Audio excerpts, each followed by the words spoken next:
Hey, pasó boxing fanáticos. This is the end of another boxing analysis. This is a boxing analysis between Ryan Garcia. Ryan Garcia still has room to improve.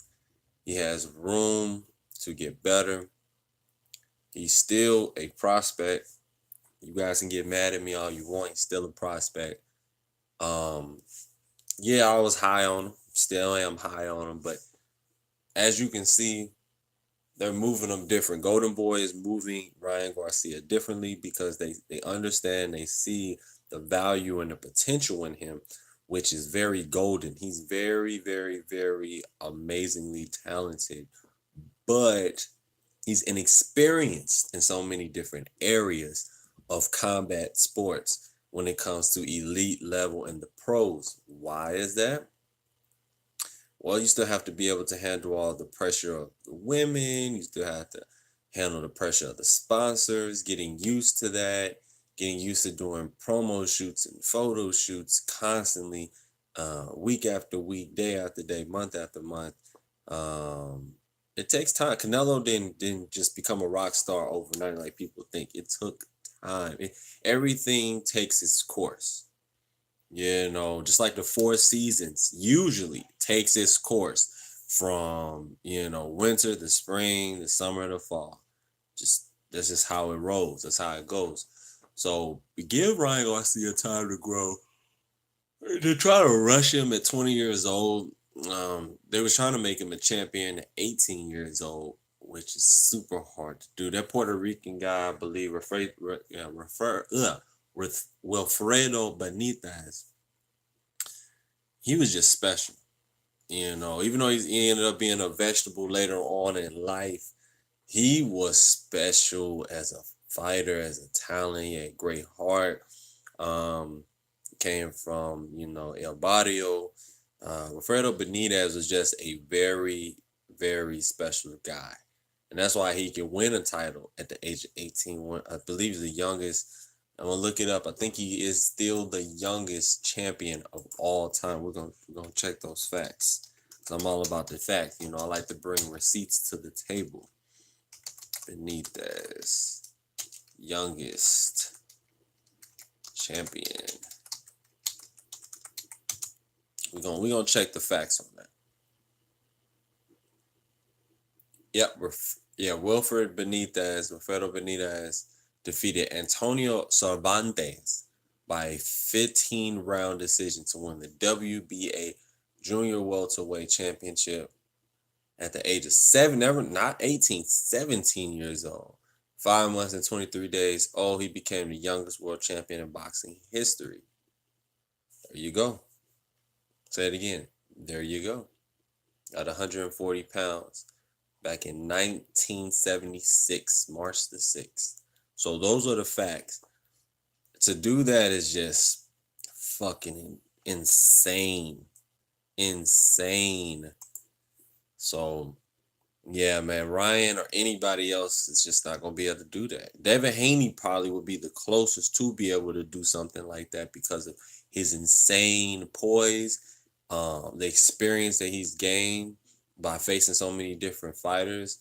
And I feel like Ryan's very experienced himself. I mean, when it comes to fights, overall, he's had 226 amateur fights, but in pro fights, it's just a different level. There's levels to this for a reason. And I feel like Ryan Garcia has to take his time. I think he'll be well seasoned and he'll some fighters have their man strength early too. So that's why they're able to be a freak of nature and win something so quickly. Ryan's gonna have to take some time, As he said, God has me whenever the time is right for me to do all this stuff. I'm gonna do it and face it. At the top level, I'll be fighting all the top fighters. I feel like Ryan's approach to boxing now is different because he sees how people are trying to use him, trying to make him do stuff he doesn't want to do, and things of that nature. So he's really waking up, and he has his mom and his dad in his corner, which is always a great asset to your career is to have people who are looking out for you because you're going to need it, especially at 20 years old. Oscar De La Hoya's even took a different approach. You know, when you see that your fighter just doesn't have it, that it factor. Of course, he has the it factor in other areas, meaning the looks department. Girls thinks he's handsome, blah blah blah. Guys hate him, so guys are gonna tune in to see if he's gonna lose, get knocked out. He has that allure, that something that you can't teach, right? But when it comes to just boxing, pure skills, he has a lot to learn when it comes to defense. You know, not pulling your head back like this, not doing none of this in a straight line constantly. You know, he's been working on that. I see Eddie Reynoso being the great trainer that he is, soon to be an all-time great trainer, teaching him, you know, a lot of the different variables and a lot of the different nuances of boxing that probably wasn't taught to him, even through him having over 200 amateur fights. Because just because you had 200 something fights or 300 fights don't mean that you can't learn. It's always something new to learn. It's always something new to learn. So whoever's in the chat right now, don't forget to hit that like button. Don't forget to hit the subscribe button. I'm trying to think right now. Brian Garcia, he moved up to 135 and he got asked a question about Mikey Garcia or Lomachenko. Let's be real. Mikey would beat him right now and knock him out, probably stop him, or just dominate him in 12 rounds. And then Gervonta Davis, he's not ready for him right now. And he's definitely not ready for Lomachenko. He's not ready for Lomachenko at this stage of the game. Nope. And just see what I'm saying. If he get in there, it's over. Game over. If he gets in there with these guys, it's game over. That's what it is, man.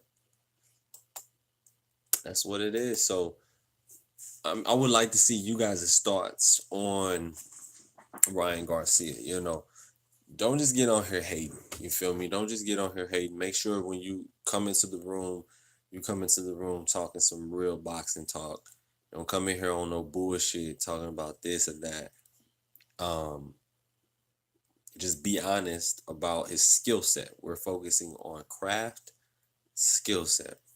I'm gonna go to his latest fight, but before I do, we're gonna get to the rankings and all the pound for pound rankings at this point in time. Pound for pound rankings is number 1 in the Ring magazine. They have Vasily Lomachenko with the Ring, the WBA light, and WBO junior lightweight titles. You have Terrence Crawford, number 2, with the WBO welterweight, 34-0 with 25 knockouts. You got Canelo. Okay, he is on here. Canelo's number 3. You got the Ring, the WBA, and the WBC. Alexander Usyk, number 4, with the lineal title, which is, to me, should have put him number 1 if we're gonna talk straight up boxing, just boxing in general. He has the Ring, the IBF, the WBA, the WBC, and the WBO. All the major titles that you need, more than 4. So he should be on there. He's undefeated, 2-16-0, 12 knockouts. Gennady Golovkin, number 5. Naoya Inoue, 17-0, 15 knockouts. Japanese kid. I guess, yeah. He's talented. He's very talented. And Mikey Garcia, WBC lightweight, 39-0 with 30 knockouts. Definitely deserves to be on the list. Saurenses or Vinsai, 47-4, 41. Yeah, if you beat the man, beat the man. Yeah, you should be on her. Makes sense. Errol Spence, definitely. And Donnie Nates, I don't think he should be on here. I think they were fucking up with some of these people on the list.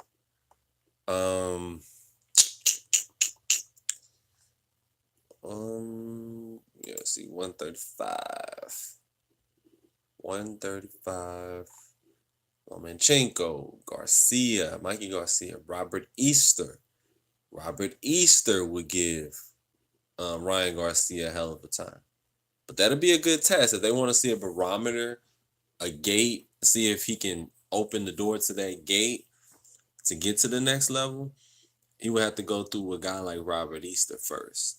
Even though Jose Pedraza would be a really good test. Let's see if Ryan Garcia can pass. Ryan has a great speed, amazing reflexes when he wants to use them. Good ring generalship when he actually uses it. Richard Comey is number 4. That'll be a nice, barometer to see where he's at. These are really tough guys, too. These are not pushovers. 27-2 with 24 knockouts. Anthony Corolla, somebody that's from the UK that people don't talk about. Extremely talented from the UK. 34-6, 13 knockouts. A pure boxer.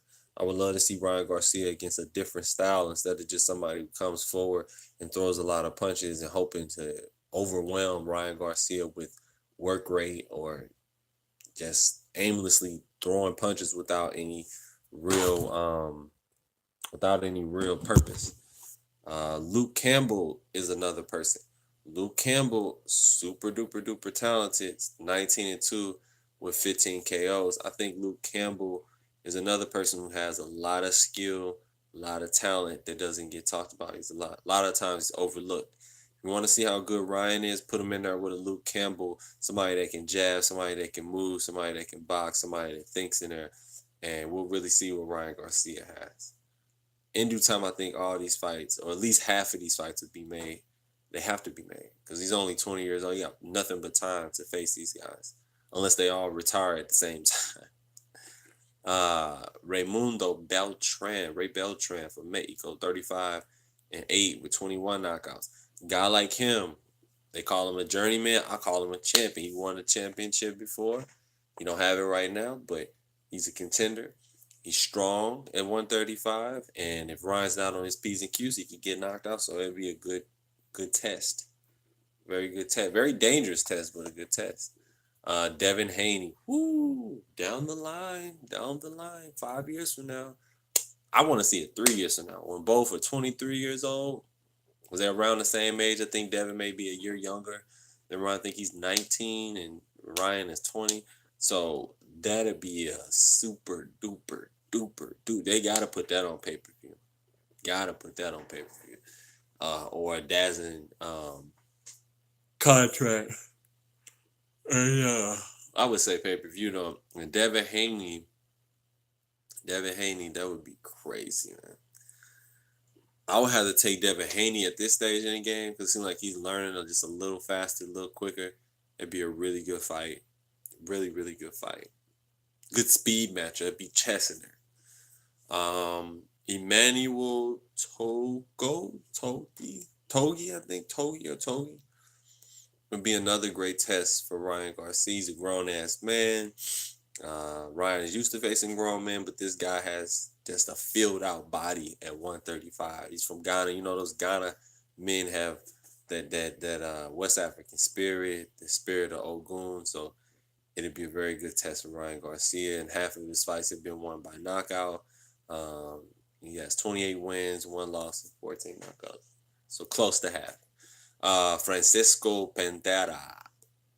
That's a no-name type of guy, but he's in the top 10. He's from Belgium, and he's 26-3 with 7 knockouts. So these are the top 10 guys in his division, 135, that he can face. Comment in the comment section below, who do you think that Ryan Garcia would face at this point in time? I want to see him at least get tested because facing these no-name kind of guy, I understand you got to build your record. But when you have a lot of hype behind you, when you got 1.5 million Instagram followers, things are going to have to move a little faster. That's just how it goes. Now, if you would have groomed him from the bottom to the top without all the Instagram, all that stuff, then it makes sense why you want to get his record. Like Roberto Ramirez. They built his record in Mexico for like his first 28 fights, I believe. And then he came over here and started fighting in the early 30s and mid 30s of his fight career, not age-wise, but fight-wise. and it's paid him dues. He's really comfortable in there. He sparred against some of the best, Triple G, David Benavidez, all type of people. So, um, yeah, man, that's pretty much all I got on Ryan Garcia. I'm not gonna have it be a super long video. A lot of people are not interested in Ryan Garcia when it pertains to anything positive.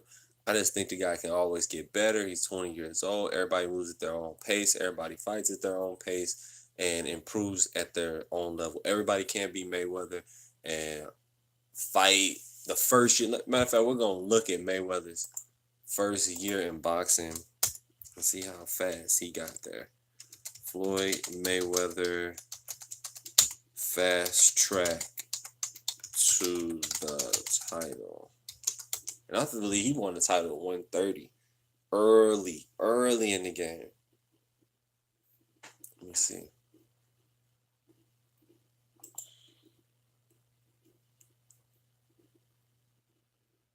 I think it was at 130. Yeah, it was at 130, I believe. 130. Let's see here.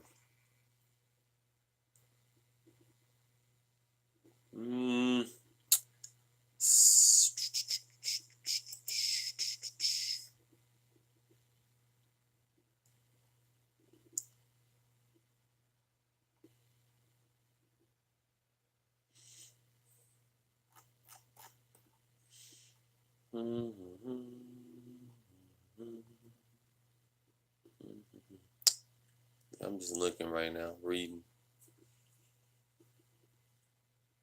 He won his first professional bout in October the 11th, 1996, when he knocked out fellow newcomer Roberto Apodaca in round two. Mayweather's trainer at the time was his uncle, blah, blah, blah. Let's see here.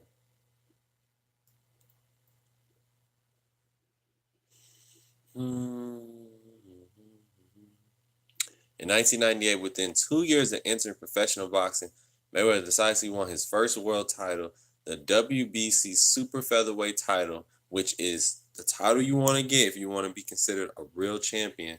There was no super champion, all that shit. Just WBC Super Featherweight champion at 130 pounds with the 8th round technical knockout of the ring world number one ranked super featherweight Gennaro Hernandez after his opponent cornerman stopped the fight. So that's huge. That's really, really big to do. That's super hard to do, especially in 1998 when you just went pro in 1996. So that's amazing, and that's majority of people just not gonna be able to do that. So yeah, that's amazing.